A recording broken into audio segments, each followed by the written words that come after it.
नमस्ते, प्रणाम। तो हम अभी जो रक्षाबंधन आए वाला बा ओकरा खातिर हम अपना बहन के इस वीडियो के माध्यम से एक संदेश देवे ला बा।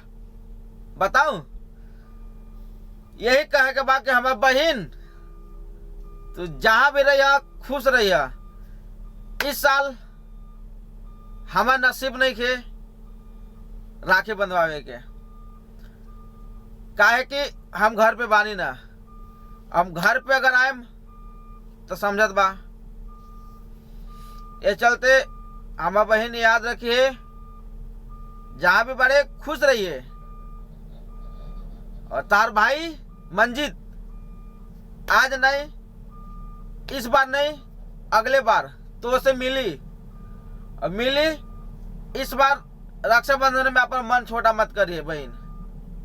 प्रणाम हमारे सभी बहनों को।